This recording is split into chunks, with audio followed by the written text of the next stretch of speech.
நம்ம வாழ்க்கையில் நல்லது நடக்குமா அப்படின்னு கவலைப்பட்ட கடகராசியை சேர்ந்தவர்களுக்கு மிகப்பெரிய நன்மைகளை கொடுக்கக்கூடிய, நினைச்சதெல்லாம் நடக்கும்னு சொல்லுவாங்க இல்லையா, அந்த மாதிரி கடந்த காலங்களில் நீங்கள் நேர்மையாக நீதியாக நல்லவையாக நினைச்ச அத்தனையுமே நடக்கக்கூடிய ஆண்டாக தமிழ் புத்தாண்டு அமைய போகுது.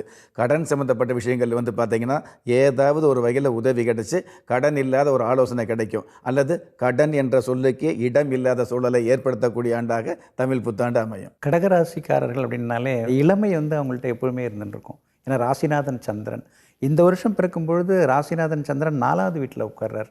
அப்படி இருக்கும்பொழுது என்னாகும், மனசுக்குள்ளே இருந்த கவலைகள் அதெல்லாம் விலக ஆரம்பிக்கும், பயமெல்லாம் போக ஆரம்பிக்கும், தைரியமாக துணிச்சலாக சில முடிவுகள்லாம் எடுப்பாங்க.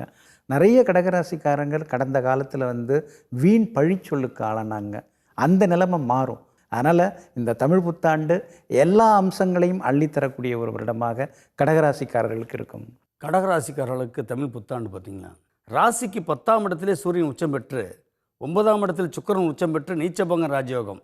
பழைய கடன் பிரச்சனை எல்லாமே தீர்த்துருவாங்க. குழந்தைங்களை எங்கே வளர்க்கணும், எப்படி வளர்க்கணுன்ற திட்டங்களை தெளிவாக போட்டு குழந்தைகளை வளர்ச்சி ஏற்படுத்துறதுக்கு முக்கியத்துவம் கொடுப்பாங்க. அதேமாதிரி மனைவி கணவன் மனைவிக்குள்ளே பார்த்திங்களா ஒற்றுமைகள் அப்படி இருக்கும் ஒற்றுமை இந்த புத்தாண்டு. அப்போ இந்த புத்தாண்டு கடகராசிக்கு பார்த்திங்களா எல்லா விதத்துலேயும் ஒரு சிறந்த ஆண்டாகத்தான் இருக்கும்.